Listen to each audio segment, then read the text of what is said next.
right now at 7. Hey! Did an arrest go too far? This man thinks so after seeing body camera footage nearly 2 years after the fact. The deputy has now been fired over the incident, but questions remain. Tonight, LEX 18 investigates why it took so long for the video to surface and what's being done to make sure it doesn't happen again. Evening Edition starts now. Good evening, I'm Nancy Cox. And I'm Larry Smith. This video right here is the subject of tonight's LEX 18 Investigates. It shows an incident that led to the firing of a Franklin County Sheriff's deputy. Our investigative team obtained that police body cam video and asked why it took almost 2 years for the incident and the video to come to light. As a result of our digging, the department has already made a policy change. Lee Searcy has more in this LEX 18 Investigates. When the video come on, he had both hands around my neck pushing me through the bed. Tony Austin claims that happened in a hospital at the hands of former Franklin County Sheriff's Deputy Nathan Doty on January 1st of 2020. For the first time, we're seeing the actual video from Doty's own body camera. It shows Austin restrained, handcuffed to the hospital bed.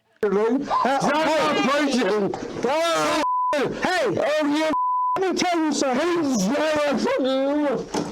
You do not, you will shut your mouth. You understand me? Yes, sir. Austin was arrested and charged with menacing, resisting arrest, and disorderly conduct. Hello. We're back. Deputies had gone to his home multiple times trying to settle Austin down during an ongoing family dispute. All right, so let's be the mature adults that we are. Yes, sir. All right, when we tell you it's probably in your best interest, go back inside and go to bed. Austin admits being drunk and combative and remembers the beginning of his arrest, but says he had no idea what happened after deputies took him to the hospital until nearly 2 years after the fact. I was told that the officer had mistreated me and it was really bad and I should go watch the video. So he made an open records request to the sheriff's department and wasn't prepared for what he saw. When I tried to come up off the bed, I was handcuffed and I seen the handcuffs because I was barely talking. I was like, this ain't right. Yeah, I knew that we couldn't defend that. We couldn't correct it through training or mentoring or any of those things. Franklin County Sheriff Chris Quire says he suspended Doty immediately after watching the video and later fired him over the incident. I knew that he could no longer work here and be a part of our team. This was not acceptable. Doty denies any wrongdoing. He's filed a lawsuit against the sheriff and a deputy for unlawful termination and defamation. He claims he used an approved manner to de-escalate the situation at the hospital after he said Austin dug his fingernails into the arm of another deputy and used a racial slur against that deputy. But the sheriff says that wasn't caught on video, and Austin tells us he doesn't remember using a slur. However, in the beginning of the video, Doty can be heard yelling at Austin over something he said. You do not, you will shut your mouth. You understand me? Yes, sir. Him, Doty. This guy, it's all right. You ever call him that again, I will personally whoop your ass. Will you?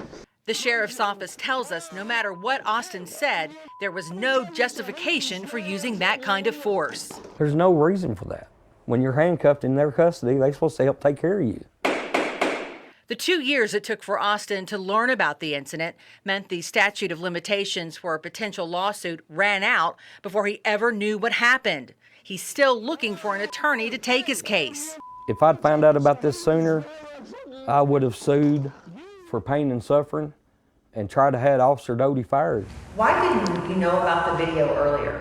Well, you know, we do not look at every video, but in incidents where there's a use of force, deputies are supposed to fill out a use of force report. But the sheriff says Doty didn't do that as required by policy. So the body cam footage wasn't seen by superiors until Austin's request. Why did the other officer at the door observe this and not reported at the time. As you can see, the video shows 2 deputies were there with Doty.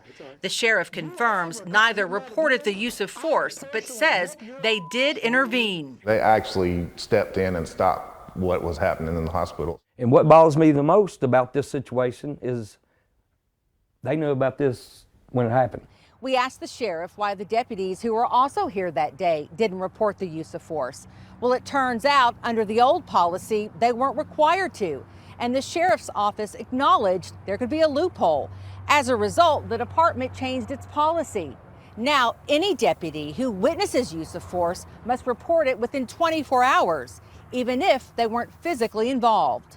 Quire says there have been trainings to address the incident that included showing this video of what not to do. We met with every employee, even civilian employees, and let them know that these things can't be tolerated. After Austin's arrest, he paid a fine and pled guilty to lesser charges. He never went back to jail. Austin's case is closed, but he hopes the incident with Doty leads to more action.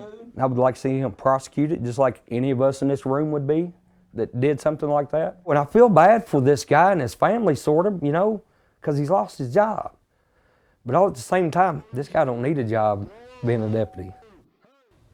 Lee's here now with us. And Lee, other than the lawsuit that you mentioned, does Nathan Doty have anything else to say about this? Well, we're not sure. We reached out to him multiple times by phone and we were unsuccessful trying to contact him. But today I was able to reach his attorney. She sent us a text message that says, quote, "I do maintain my client's innocence of any crime or policy violation during the incident."